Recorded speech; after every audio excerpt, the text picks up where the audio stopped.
Bom, boa tarde, pessoal. Hoje a gente vai estar falando um pouquinho sobre como escolher os melhores componentes para o meu computador. Meu nome é Laraine e eu vou te ajudar nessa jornada. Bom, a introdução. Para você escolher o melhor componente para o teu computador, tem pontos cruciais que é bom você estar dando uma prestada de atenção. Bom, o processador. O processador ele é a peça-chave do nosso PC, tá?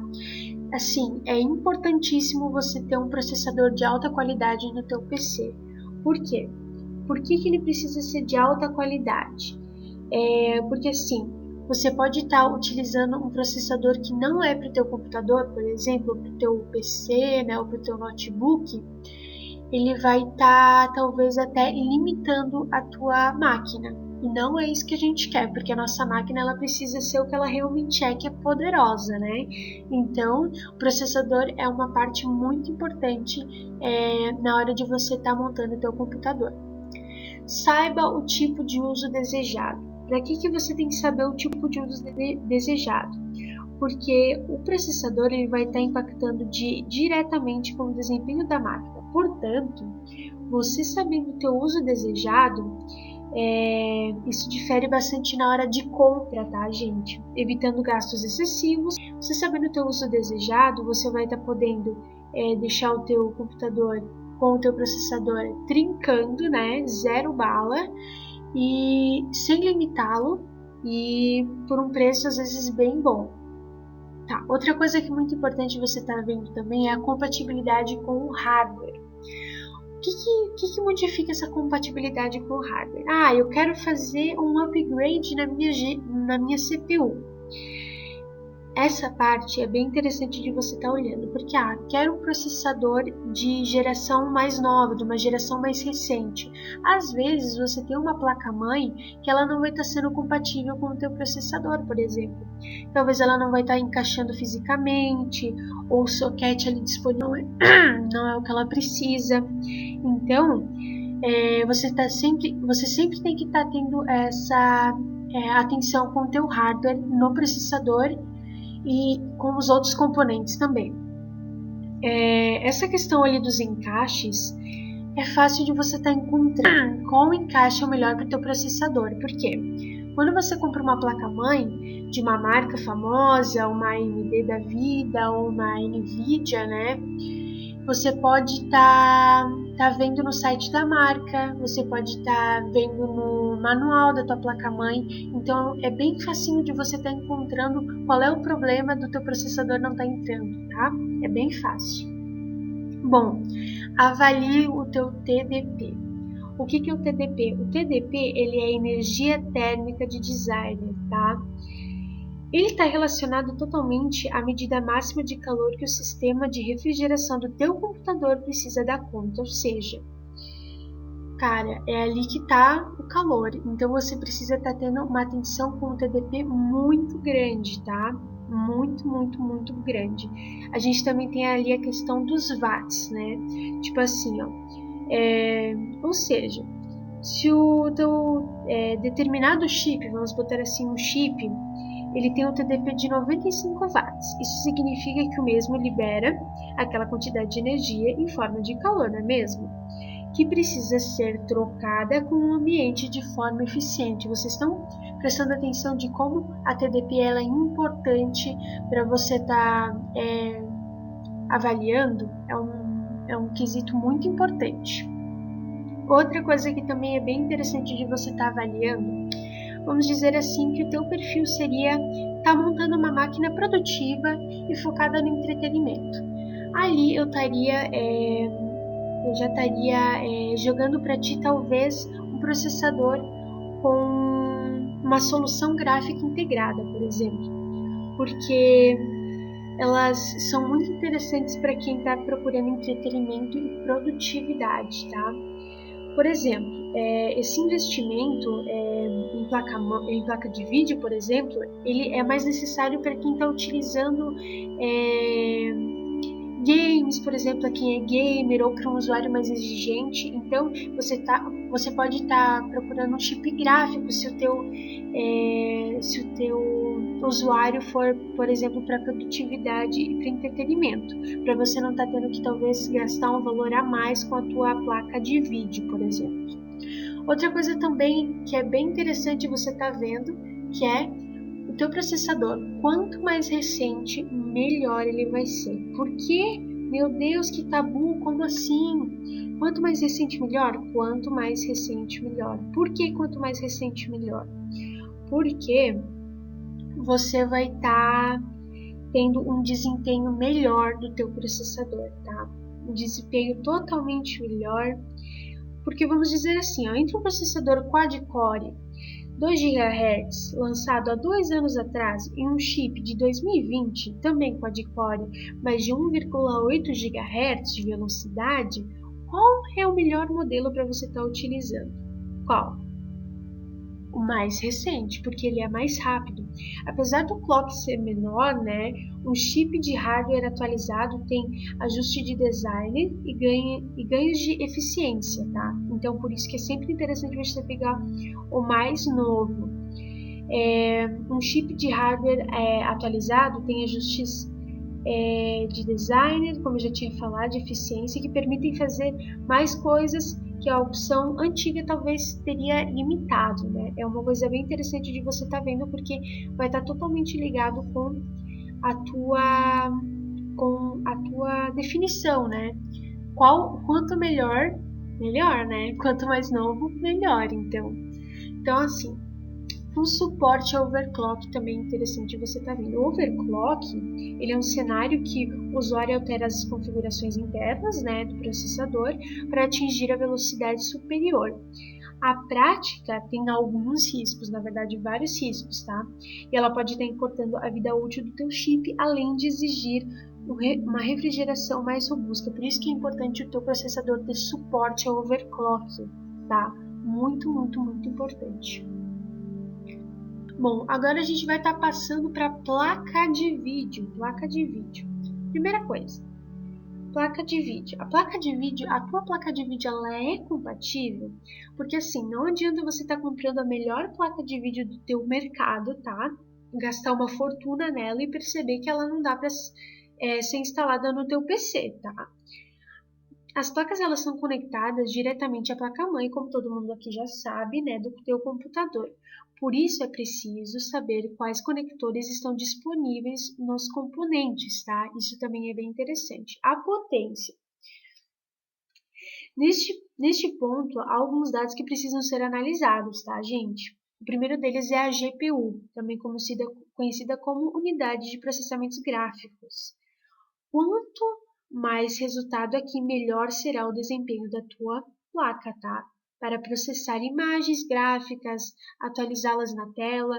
O dado é medido em megahertz, né, como a gente já está sabendo, e pode ser descrito pelo fabricante como clock ou GPU. Então você vai estar procurando talvez no manual da tua placa de vídeo, ele pode estar aparecendo como clock, GPU ou clock da VPU também, tá? É bem interessante estar procurando essa questão ali da potência. Bom, a série e a frequência do teu computador. As placas de vídeos não são simplesmente definidas em 128 megabits, por exemplo, ou 2 GB ou 4 GB, e ali por vai, tá? A série, eu vou dar um exemplo aqui da GeForce, por exemplo. A série, ela é descrita no primeiro número, por exemplo. A GeForce, por exemplo, 820 é a placa de vídeo da oitava geração, por exemplo. Enquanto a GeForce 340 ela é da terceira geração. O número 20 e o número 40, que são os números de trás, né? Eles são a referência ao modelo da tua placa. Então é bem interessante você estar olhando essa descrição que vai ter na tua placa, tá? É bem, bem, bem interessante. Overclock. Overclock, por sua vez, é um recurso que que pode aumentar o valor do clock da placa, forçando a produzir mais potência, tá? Então, assim, ó, seria como forçar um motor de carro, por exemplo, a trabalhar com mais de forma mais forte interruptamente, tá? Se for por um lado, ele pode entregar resultados melhores, tá? Ele entrega resultados bons. Por outro, ele acaba ficando exausto e apresenta problemas de médio a longo prazo. Então, você pode estar vendo essa questão do overclock. Ele vai estar te dando um resultado bom hoje, mas em médio e longo prazo ele vai estar podendo acabar com a tua placa de vídeo, por exemplo. Já que não foi produzido para trabalhar nessa potência, tá? Então, assim, nessa potência fora do normal. Tenha em mente que essa funcionalidade deve ser usada apenas em momentos específicos, tá? Não durante todo o tempo. É interessante se você usar realmente se for necessário o overclock. Marque preço. O valor é uma questão também que deve ser considerada. Vamos botar aqui outra GeForce, né? Vou dar um exemplo da GeForce. Uma GTX 1080, por exemplo, ela está saindo hoje por 1.800 no varejo online. E é uma quantidade que precisa ser considerada principalmente se se o teu usuário for rodar jogos atuais, por exemplo.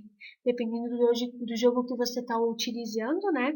Ele vai precisar estar sendo avaliado, né? Porque assim, uma placa de vídeo, ela tem vários preços e vários preços mesmo, tá? Então você pode estar escolhendo qual faria o melhor para o teu bolso e para o teu usuário, por exemplo. Saídas. Outro aspecto a ser muito considerado são as saídas que o hardware oferece para que o computador seja conectado com o monitor ou o transmissor em externo, perdão. Enquanto as placas mais antigas, né, as mais antigas, contam com a saída HDMI, que oferecem qualidade superior na exibição de imagem e som, outras oferecem somente a saída VGA, tá? Que é a tecnologia ultrapassada para transmitir somente imagens, sem som. Fuja dessas, por favor. Saídas VGA, hoje você pode estar fugindo delas porque você tem a opção do HDMI, tá? Que é uma opção bem interessante. Perfil do usuário. Antes de você estar comprando a sua placa, você precisa analisar novamente, como a gente ressaltou no processador, para que você vai estar usando o teu computador. Quais são as suas utilidades, para que você vai estar utilizando, tá? Isso é feito, você precisa saber qual o teu uso. Bom, agora a gente vai estar falando sobre a memória RAM. Mais uma vez, o teu tipo de uso. O teu tipo de uso, tá? O teu uso, o teu perfil, ele vai ser, assim, um fator decisivo na escolha de todos os teus componentes. Todos, sem exceção. Bom, identifique o seu hardware, tá? A memória RAM, ela vai variar de diversos aspectos e é possível que a compra desatenta resulte em módulos que simplesmente não encaixem no teu computador, por exemplo, ou não são compatíveis com a tua placa-mãe. Portanto, o gerente da tecnologia da HyperX, por exemplo, reforça que é essencial identificar o chipset, por exemplo. Estou utilizando aqui o gerente da tecnologia da HyperX como um exemplo. É essencial você estar reforçando o teu chipset e o processador instalados no PC antes de escolher um novo modelo. A partir disso, é importante saber qual o padrão da memória é aceito pela tua placa, se ela é um DDR3, se é um DDR4 mais recente. Outra questão que você precisa ver é o tamanho físico do teu pente da memória, tá? Em notebooks, por exemplo, a RAM tem um formato menor que os modelos usados em desktop, que são designados pelo termo só DIMM, enquanto as versões para desktop são mais conhecidas como DIMM, tá? Então é uma questão que você deve estar prestando atenção ali na identificação, como eu ressaltei no processador, né? Identificar o teu hardware. É uma questão super importante. Bom, Outro aspecto que é interessante você estar utilizando é a escolha de quantidade ideal, tá? Porque assim, ó, ela varia de 8 GB a vários GB, tá? Então, é interessante você estar vendo qual fica melhor para o teu PC, ou para o teu notebook, ou para o teu desktop, tá? Esse é um fator bem interessante de você estar vendo, que é a quantidade ideal, né? Por exemplo, os PCs e notebooks aparecem na opção de 8 GB de memória, por exemplo, que deve ser suficiente para rodar um Windows 10 sem problema.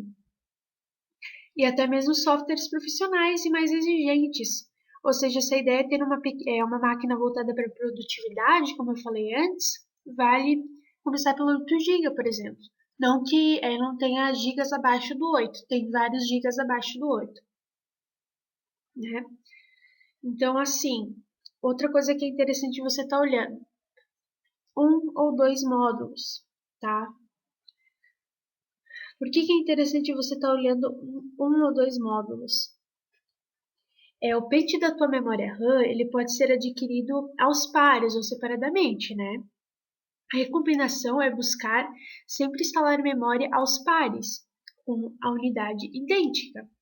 Se isso vai permitir o sistema trabalhar em dual channel, o que deve garantir maior performance para a velocidade do teu PC. Como atualmente a maior parte das máquinas devem fazer o suporte a essa prática, basta confirmar a compatibilidade e buscar por componentes em duplo, por exemplo. Mas vale ressaltar que nem sempre isso é possível. Notebooks, por exemplo, podem fazer a quantidade física de memória RAM soldada na placa, liberando apenas um slot para mais memória.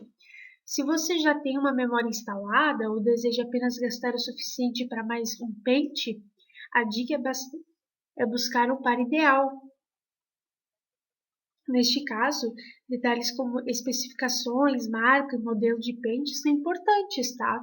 Assim como a contagem de número de chips, entre outras questões. A melhor forma para descobrir os aspectos é usando os aplicativos como o WInfo, tá? Que é um aplicativo super interessante de você estar olhando.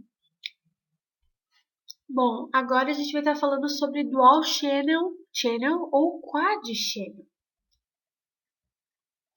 Ó, ter mais pentes instalados não significa necessariamente ter mais velocidade, tá, gente? Tenham cuidado com isso. 4 módulos de 8 GB totalizam 32 em Quad Channel. Não são necessariamente mais rápido que duas placas de 16 GB, por exemplo. A dica é tentar chegar ao total de gigas desejado com a menor quantidade de pentes possível. Isso porque o quanto mais pentes instalados na tua placa-mãe, menor a performance total por conta do tráfego diluído ao trocar informações para o processador e a memória. Com muitos módulos instalados, o direcionamento, dos dados fica trafegando e o PC acaba perdendo tempo para realizá-los na hora da leitura, tá?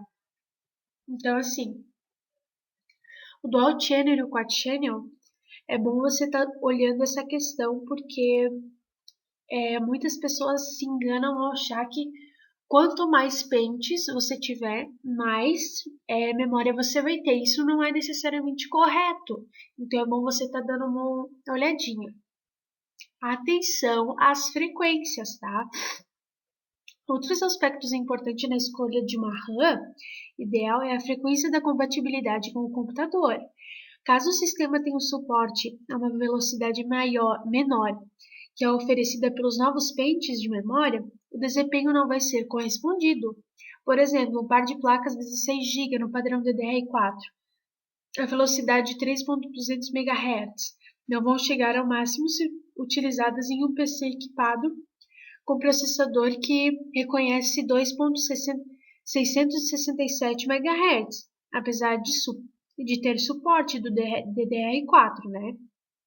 Então é bom você estar dando uma olhada na tua frequência.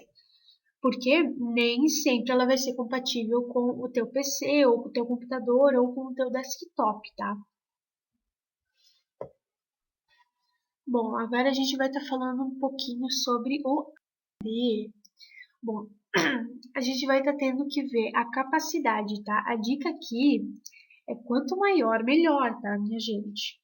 O que vai limitar a sua escolha é apenas o quanto de dinheiro você tem no bolso, realmente. O comum é você encontrar o disco rígido de 1 ou 2 TB, tá? O 1, ele corresponde a 1024 GB e 1000 GB. A CHAT, perdão, conta inclusive com modelos de 4 TB na capacidade, tá? Isso é só um exemplo, mas conta com 4 TB de capacidade. Portanto, na hora da sua pesquisa, dê preferência aos modelos com grande capacidade de armazenamento, tá, minha gente? Porque o HD, ele é muito importante na questão do armazenamento. Interface. Após decidir a capacidade do teu novo disco rígido, é importante se atentar à interface utilizada pelo aparelho. Hoje em dia, todos os modelos à venda usam a interface SATA, tá? E se divide em 2 tipos, SATA 300 e a SATA 600, que também são conhecidas por SATA 3 GPass, né? E a SATA 6 GPass. A diferença está na taxa de transferência máxima teórica, tá? Que os dispositivos podem alcançar. O primeiro pode atingir, no máximo, a taxa de transferência de 5 megabytes e o segundo chega a 600 megabytes. Essa questão ali da interface, ela é bem interessante de você estar vendo por causa da interface SATA, né? Dessa questão ali da transferência de dados, que é uma questão muito importante quando você for estar comprando, adquirindo o teu HD. Portanto, tá? No máximo do desempenho do teu disco rígido, escolha um modelo que oferece suporte à interface SATA 600, por exemplo. Porém, você deve observar antes a sua placa-mãe. Qual porta ela usa para os HDs? Se é um SATA 300 ou um SATA 600. Se a sua placa-mãe oferece apenas SATA 300, você compra o SATA 600, ele irá funcionar no padrão 300, perdão. Ele irá funcionar no padrão 300. Por isso é importante ter uma placa-mãe que possibilite o uso de discos rígidos no padrão 600. Tipos de HD, tá? Os HDs, eles são separados em 4 categorias. O Green, tá, que é o ecológico, o desktop, Enterprise, tá, que é o corporativo, e o portátil. Para um computador gamer, por exemplo, você deve fugir dos modelos ecológicos e portáteis. Isso porque eles giram a uma velocidade menor para economizar energia e resultado de seu desempenho bem menor, tá? Então, você tem que agregar qual é o que você quer em questão do teu HD, tá? Essa questão ali dos tipos, você tem que estar ciente de que tipo você quer ter de HD. Por exemplo, você quer ter uma rotação maior, uma rotação menor, qual o teu perfil novamente, para que você vai estar utilizando isso, né? Bom, agora a gente vai estar falando um pouquinho sobre a RPM. A RPM, ela é a rotação por minuto. Quanto maior a velocidade da rotação do HD, mais rápido ele mais rápido ele lerá e gravará as informações nos pratos magnéticos, perdão. Para um PC gamer, o padrão que se adota é um modelo 7.200 RPM. Tá? Então é bem interessante essa questão da RPM também, para você estar vendo. Quanto maior a rotação, mais rápido ele vai estar gravando as informações e mais rápido você vai estar podendo mexer nessas informações, tá? O buffer ele serve como um critério de desempate. Ele é um cachê do disco rígido, ou seja, uma memória que transparece temporariamente o armazenamento e armazena dados importantes e pode aumentar um pouco, tá? A velocidade do HD. Então, assim, interessante o buffer também porque ele vai estar fazendo ali a parte da memória cachê, né, do disco rígido. Então, é muito interessante você também estar dando uma olhadinha. O RAID 0. Para aumentar o desempenho das suas unidades de armazenamento, uma boa alternativa, tá, de usar é a função RAID 0. Isso se sua placa-mãe conta com o tal recurso. Para tanto, você precisa ter dois discos rígidos exatamente iguais. Portanto, ao invés de você comprar um único HD de 1 TB, é mais vantajoso você comprar dois de 500 GB e ligá-los em RAID 0. Assim, a capacidade de armazenamento será combinada, tá? Totalizando um. O desempenho e a velocidade também sofrerão um belo ganho de desempenho. É importante salientar que existe também o RAID 1, que se foca mais na compatibilidade do que na velocidade, tá? Então, essa questão ali do RAID 0 é bem interessante de você também estar dando uma olhadinha. SSHD. Há também a possibilidade de você combinar melhor de dois mundos, ou seja, um grande espaço de armazenamento de HD com a rapidez de um SSD. Por isso, basta você comprar um SSHD, que é um híbrido entre os dois dispositivos. Eles são disco rígido que possui uma pequena unidade de SSD, que guarda os dados mais acessados pelo usuário, tá? Na prática, como se fosse um cachê gigante. Assim, ele consegue alcançar um desempenho similar ao do SSD, enquanto acessa os dados que estão guardados na cachê. Então, assim, o SSHD, ele é bem interessante de você estar olhando, porque ele vai estar juntando os melhores de dois mundos, né? O teu HD e o teu SSD. Bom, agora na placa-mãe. Primeira coisa, o tamanho da tua placa-mãe. Antes de qualquer coisa, você precisa selecionar o tamanho da sua placa-mãe, para que ela encaixe bem no seu gabinete e que você tem disponível, né? Por exemplo.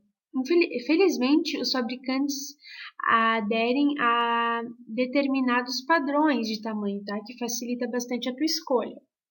Outra coisa interessante é qual o seu processador. Antes de você estar comprando a tua placa-mãe, é necessário você ter em mente qual processador você gostaria de usar. Isso porque existem limitações físicas, os famosos sockets, que fazem com que determinados chips não possam ser utilizados em determinadas placas. Por exemplo, se você comprar uma placa que não tem o suporte para o processador que você escolheu, ele não vai funcionar, simplesmente. Por exemplo, o processador Intel Core i7 7700 da sétima geração tem um socket LGA 1151. Sua placa precisa ser compatível com isso, para que ambos funcionem em conjunto. Algumas placas elas são feitas exclusivamente para processadores AMD e outras para processadores Intel, tá? Então fique esperto com essa questão. Atente-se à memória RAM. Novamente, você precisa ter a consciência de que termos a memória RAM antes de comprar a sua placa-mãe. Se você quer uma memória RAM DDR4, que são melhores que o padrão DDR3, precisa que a sua placa-mãe seja compatível com a tecnologia. Também é necessário saber quantos slots de memória tem a placa antes de adquiri-la. Afinal das contas, se você quiser instalar mais pentes para expandir a capacidade do seu computador, precisa de mais espaço, não é mesmo? O slot para expansão. Se você quer montar um computador mais parrudo, né? Este item é de altíssima importância, já que é um quesito que define o que seu PC será capaz de fazer em termos gráficos. Mais importante é observar quantos slots PCL X16 estão disponíveis na sua placa, porque também a entrada PCL X1, que são infinitamente mais lentas e praticamente não têm utilidade quando trata-se de GPUs. Então, essa questão do slot é interessante você estar olhando, porque ele vai fazer ele vai ser o ponto-chave do termo gráfico, tá? Então é muito, muito, muito importante você estar utilizando essa questão ali do slot para expansão. Bom, recursos on-board. Boa parte das placas-mães já vem com vários recursos inclusos, sem a necessidade de da instalação de componentes adicionais, o que pode ser uma boa para quem procura um computador mais simples, tá? Se esse for o teu perfil, beleza. Mas se for o seu caso, você pode procurar uma placa-mãe que já vem com vídeo integrado e equipamentos de rede e áudio, né? Placas mais caras podem vir com recursos ainda mais avançados já inclusos. Vale observar que o problema que depender do recurso on-board é que, geralmente, se uma das partes falhar, a placa-mãe toda tem que ser substituída, tá? Então, essa questão ali do on-board, você tem que ver, queimou, vamos dizer aqui, um vídeo integrado, por exemplo, você tem que estar trocando toda a tua placa-mãe. Toda, sem exceção. Armazenamento. Novamente, é importante você saber que termos, tá, de espaço que você tem para você estar colocando um arquivo e em desempenho, tá? Os seus arquivos em desempenho. A maioria das placas não economiza na quantidade de porta SATA, tá? Então, instalar mais de um HD não costuma ser problema. Se você quiser recorrer a um SSD, por exemplo, para melhor desempenho, é bom garantir que exista a menos uma entrada SATA 3 para conectar o disco, tá? Então, se armazenamento, ele é interessante de você ver. Essa questão ali das entradas é muito importante você estar vendo, porque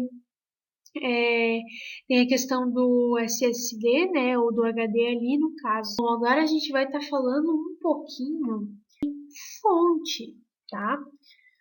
Primeiro passo, tá? Primeiro passo para você conseguir uma boa fonte, você tem que ficar atento à quantidade de watts, tá? Que a tua placa-mãe, a quantidade de watts que a sua placa-mãe tem, tá? A placa-mãe que você comprou, ou pretende comprar, no caso, né? Em alguns casos, os vendedores chegam a recusar fontes de alimentação dizendo que fonte mínima deve ser 400 watts. Contudo, confie sempre nas informações do fabricante da placa, tá? Une informações com uma conta simples, um PC com uma placa integrada de vídeo chega a consumir no máximo 200 watts. Então, você precisa somar essa quantidade ao consumo máximo da placa de vídeo, tá? Informado pelo fabricante. Procure fontes de alimentação e informe os valores de watts em reais, tá? É uma coisa bem interessante de você estar vendo. Bem interessante. Além disso, você pode se referir a marcas mais conhecidas como de você está vendo essas marcas, elas vão estar informando o valor de watts em reais. Importante, tá? Nunca monte um conjunto de fonte, tá? É a dica importante. Nunca montar um conjunto para funcionar no limite da fonte. A tua fonte ela precisa de uma folga para ela funcionar perfeitamente e não dar nenhum problema. Então, uma folga, tá? Existem sites que você pode estar utilizando e que eles vão estar te ajudando nessa questão ali, tá? Olha, vamos ver aqui sites que podem estar te ajudando. Tem vários sites, na verdade, só você estar digitando lá qual a tua dúvida em questão de fonte, ou a dúvida em questão ali dos watts, né? Que vai apresentar. Provavelmente deve ter alguma coisa no clube do hardware, tá? Que lá sempre tem alguma coisa relacionada a componentes. Então, assim, são ferramentas bastante úteis, tá? Esses sites, tá? Que principalmente eles vão estar te ajudando a montar o teu computador, por exemplo. Não só na questão da fonte, né? Você pode estar até antes de você estar comprando seus componentes, você já pode estar tentando fazer até uma simulação pela internet para ver como é que ele vai estar ficando, tá? Bom, agora no gabinete. Fica de olho no tamanho do teu gabinete, porque lá dentro tem que caber boa parte dos teus componentes, né? Então assim, ó, fica de olho no padrão da tua placa de vídeo, que na maioria das vezes é uma ATX, né? O padrão mais conceitual que tem é o padrão ATX, então é muito interessante você estar ficando de olho no tamanho do teu gabinete, né? Muito, muito interessante. Outra questão também é o modelo e preço e as variedades, tá?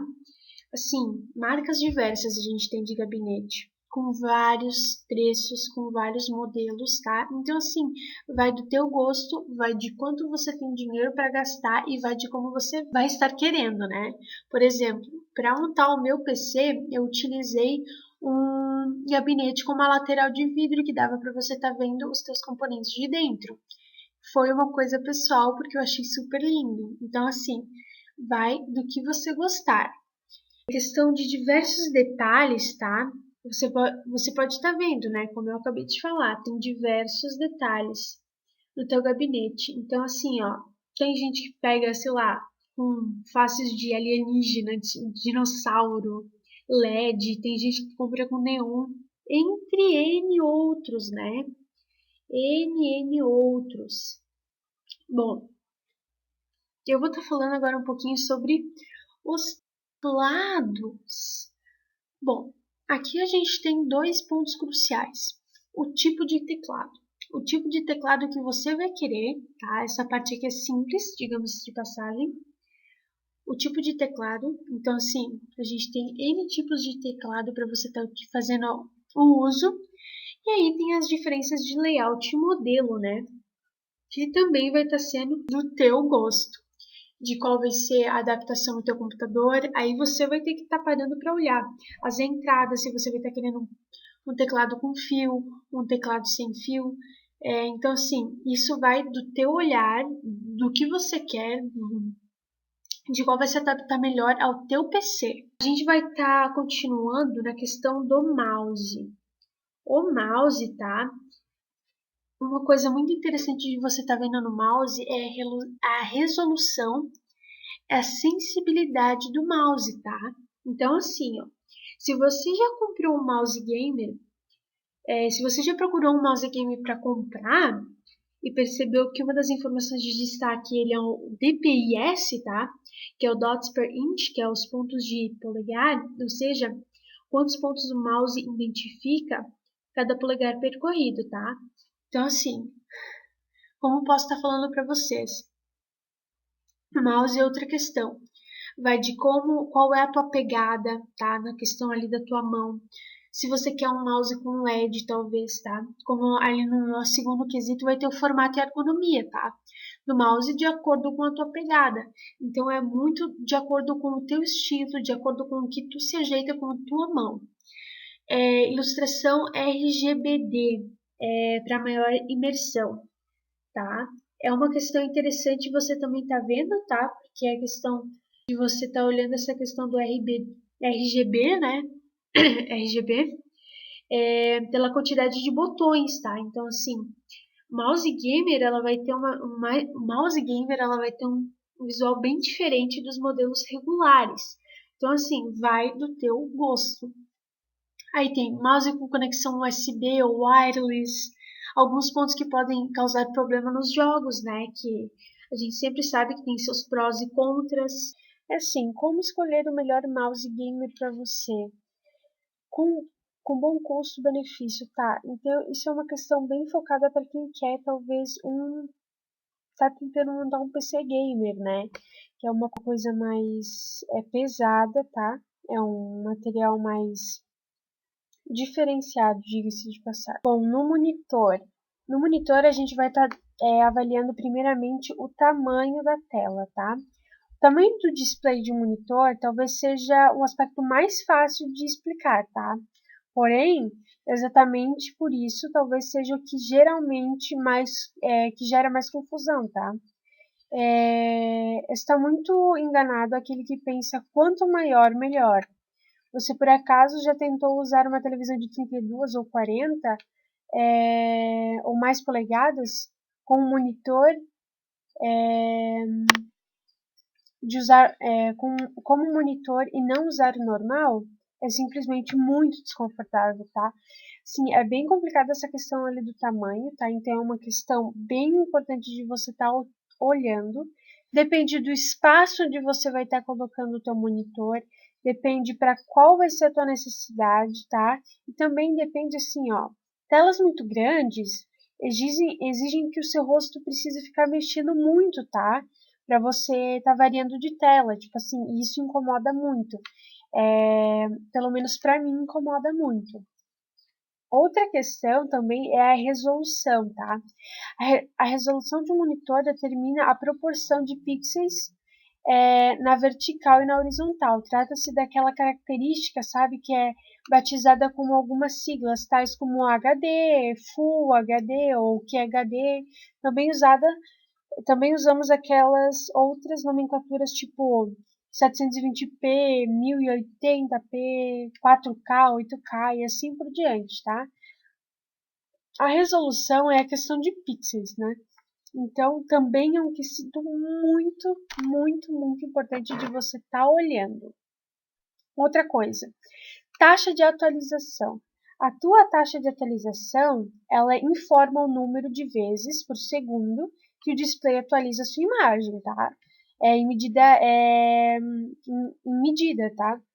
Como a velocidade de movimento em uma imagem exibida no monitor está conectada à diferença entre quadros, esse quesito define a quantidade de quadros por segundo que são visíveis a quem assiste. Então, também, taxa de atualização, um quesito muito, muito, muito, muito, muito importante de você estar vendo na questão do teu monitor.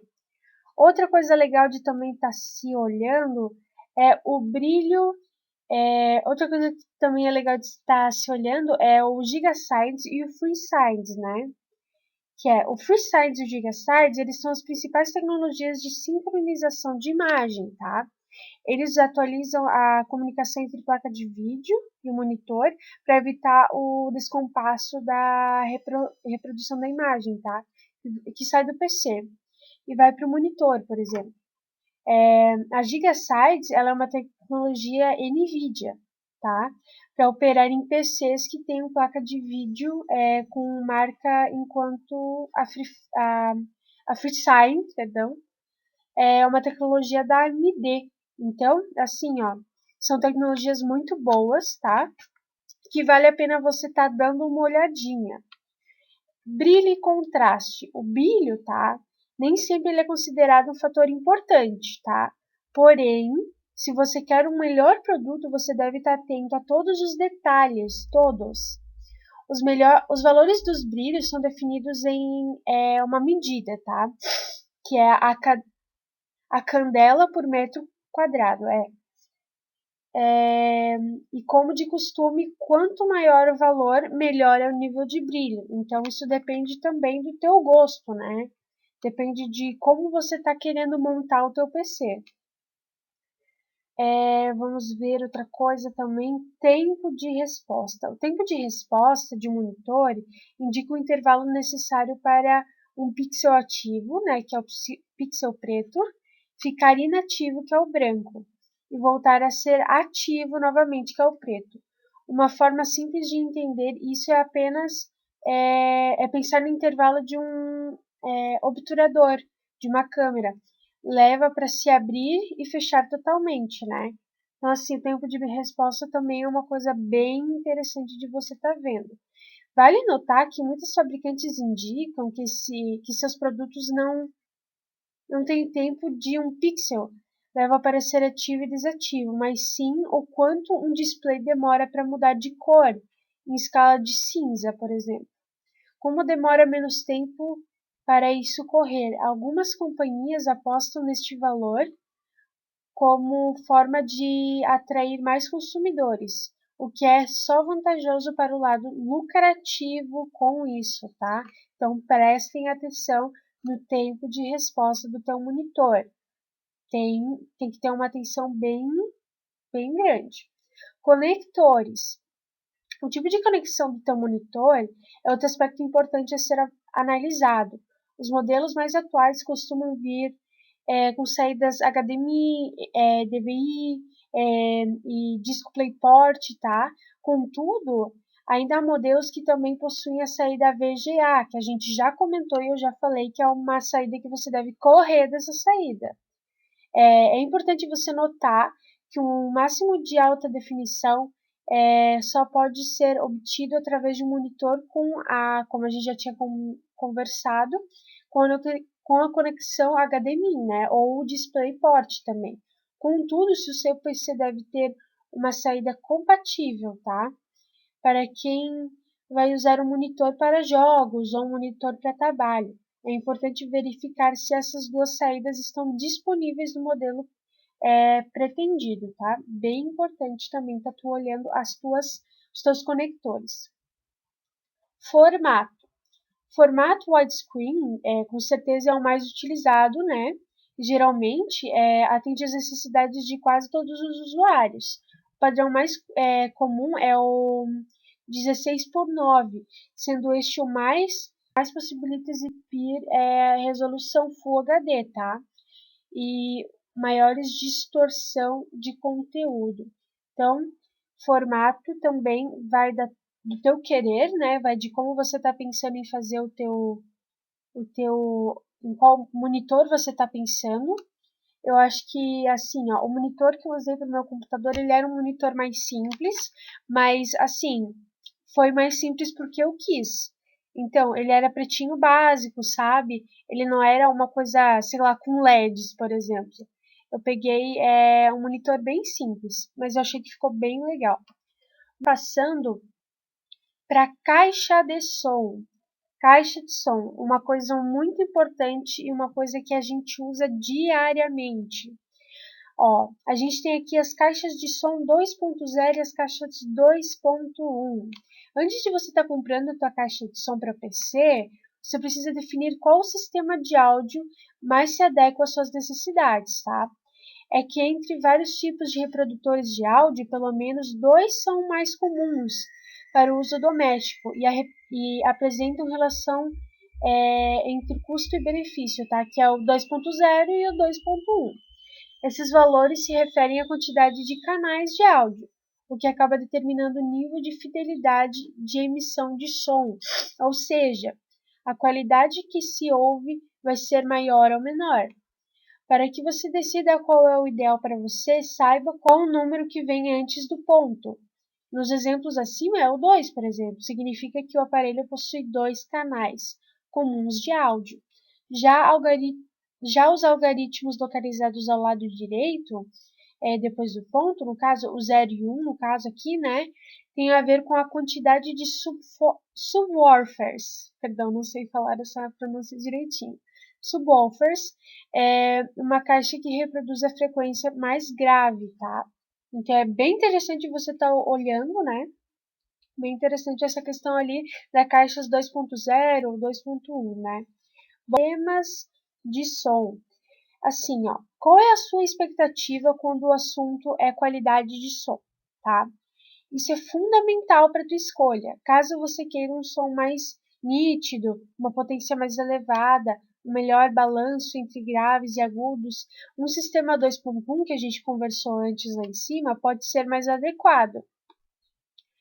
Como já mencionamos, ele possui uma caixa dedicada, como a gente já está mencionando, uma caixa dedicada à emissão de som graves, conhecida como subwoofers, né? Que faz a recepção ser mais agradável. Então, é uma opção interessante para você que está procurando um som de alta qualidade. Agora, se você está na expectativa de apenas melhorar a pontuação do teu som, que é emitido pelo teu computador, sem gastar muito dinheiro, né? O sistema 2.0 já vai ser o suficiente também, tá? Então, assim, é a mesma questão ali. Como você vai querer o teu sistema de som? Como ele vai se adequar a, ao teu... Para que você vai estar utilizando essa caixa de som? Qual é o teu usuário? Qual é o teu perfil? Para que você vai estar usando? Se é para game, se é para filme? Então, assim, defina o teu perfil. Acima de tudo, em todos os componentes, como já tinha falado, o teu perfil ele é muito importante. Conectividade. A conectividade, as caixas de som, por exemplo, como padrão, ela tem a conexão via cabo P2, tá? Alguns modelos podem ter outros tipos de conectividade, como a USB, e também tem alguns a Bluetooth também. Nesse caso é importante não só para conectar no PC, mas também para que haja conexão com os fones de ouvido, né, que a gente vai estar falando depois. Então, verifique se seu computador está apto para esse formato de conectividade, né, e você vai utilizar de fato, tá? Então, assim, se você vai utilizar de fato, tá? É bem importante você estar vendo. Quanto maior for a conectividade da sua caixa de som para o PC, mais versátil será o equipamento. Então, a conectividade, ela seria basicamente uma como que eu vou estar explicando? Você ter uma conectividade, o teu hardware você está podendo utilizar a sua caixa de som no teu hardware. Então é muito importante você estar olhando a conectividade, porque não adianta você estar comprando uma caixa de som que não tem conectividade com o teu computador. Tu não vai usar ela para nada, tá? Então é muito, muito, muito importante. Como já tinha falado antes, para que você vai usar essa caixa de som? Então, assim, ó, é muito importante você ver tudo isso antes de você estar comprando a tua caixa. Placa de som, tá? A quantidade de áudio que você busca não depende apenas da caixa de som, tá?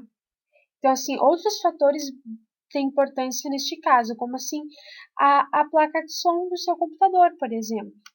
As placas, elas são dispositivos de hardware responsáveis para emitir e receber sinais sonoros entre o computador e o equipamento de som. Hoje em dia, qualquer computador já é montado com placa integrada. Então, assim, quem procura uma qualidade ainda maior de som, no entanto, deve optar por uma placa off-board, tá? Que se conecta via slot PCI, como contam com a memória RAM e o processamento independente. Elas possibilitam um som com mais fidelidade, tá? Então, assim, placa de som é uma questão também bem interessante de você estar olhando na hora que você for mexer na área de som do teu computador. Muito, muito, muito interessante. O tamanho, tá? Você pode parecer apenas um detalhe minúsculo, mas considerando o tamanho é algo importante, tá? Que a maioria dos usuários esquece de conferir. Na compra pela internet, tipo assim, vamos dar um exemplo assim, você tem que conferir as dimensões da caixa na descrição do produto. As lojas costumam colocar a altura, a largura, a profundidade em centímetros, sabe? Analise o seu ambiente, tá? Qual é que é o espaço que eu vou ter para estar colocando a minha caixa de som? Antes de finalizar a tua compra. Qual é o espaço que você tem na tua mesa? É, se fazendo essa pergunta, você já vai estar conseguindo eliminar alguns modelos, tá? Que pode estar ajudando bastante no teu ambiente. Então, assim, fique atento com a questão do tamanho. Bom, fone de ouvido. Fone de ouvido, a gente tem N tipos de fone de ouvido e vai, assim, do teu gosto. Se você gosta dos de fio, se você gosta dos que passam por cima da cabeça, se você gosta daqueles que tem microfone já acoplado. Então, assim, a gente tem N tipos de fone de ouvido que vão se adequar ao teu uso, tá? Ao teu perfil, e isso vai de tua escolha. Ó, a marca, ela é importante. Muitas pessoas associam a qualidade da empresa que fabrica determinados produtos, tá? Isso é mais do que verdade quando a gente está falando de fone de ouvido, tá? Dificilmente uma empresa que fabrica modelos de entrada que se arrisca no mercado de altíssimo desempenho, já que os usuários descontentes com os seus fones baratos dificilmente investiram 10 ou mesmo 100 vezes mais em um outro que seja vendido para um público profissional, tá? Então, assim, marca é importante? Marca é importante, tá? Então, você tem que também estar olhando, tá? Ó, o contrário também é verdade, tá? As empresas como Bosch buscaram a fama de especialistas em música se comercializarem, perdão, modelos de baixíssima qualidade, tá? Infelizmente, tá? No Brasil, esses modelos são vendidos com preço de 5 vezes mais caro. Então, é muito importante você estar olhando a tua marca e o teu preço, tá? Então, assim, antes de você comprar qualquer tipo de componente, na verdade, procure a fundo sobre esse componente, procure ler sobre ele, procure saber de que marca que é, procure saber se tem alguma reclamação do teu componente, tá? Um site que eu acho que é interessante de você estar procurando, eu Reclame Aqui, tá? Que eu acho que tem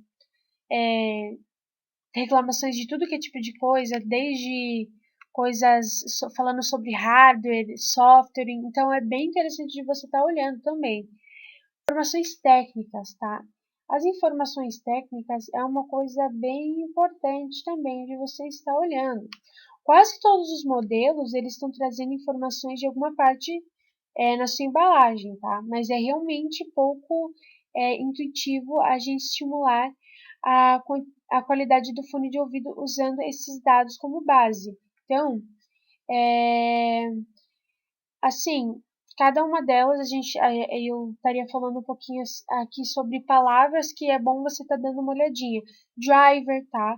Que são os fones de ouvidos pequenos, tá? Impedância, que é a expressão ohms, está relacionada ao volume da música, tá?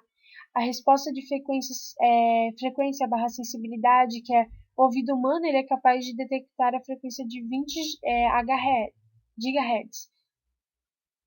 Frequência tá de 20 e até 20.000 MHz. Então, o fone de ouvido ele deve ser capaz de reproduzir no mínimo essa faixa de frequência. Então, é muito importante você estar vendo as informações técnicas. E aí a gente vai ter outras palavras, né, que são palavras-chave que dá para você estar olhando nas informações técnicas para estar entendendo um pouquinho melhor sobre o teu fone de ouvido. Tá. Detalhes adicionais. Algumas lojas permitem que os clientes testem os fones de ouvidos, tipo os headphones, sabe? Em estoque antes de comprar. E essa é uma excelente oportunidade de você escutar sua música e ver se ele reproduz todos os detalhes em perfeição. Então, outros fatores como conforto, visual, também merecem uma atenção especial porque vai do teu gosto, tá? Então, assim, o diante de ter um modelo que reproduz todos os sons com perfeição, ele não é confortável, por exemplo, ou mesmo assim você não gosta da aparência dele. Então, é bem importante você estar olhando essa questão também. Bom, pessoal, assim, eu acho que foi isso, tá? Obrigada, muito obrigada pela atenção. Qualquer dúvida eu estarei à disposição, tá? Então, assim, agora a gente vai estar falando um pouquinho dos componentes que eu usei para fazer o meu computador. Os componentes que eu usei para fazer o meu computador, primeira coisa, eu usei um processador.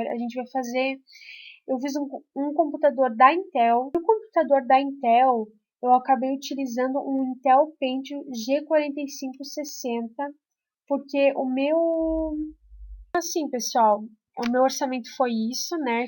E obrigada pela atenção. Qualquer coisa ressaltando, qualquer dúvida, qualquer questionamento, eu estarei disposta a estar respondendo, tá? Obrigada pela atenção, pessoal.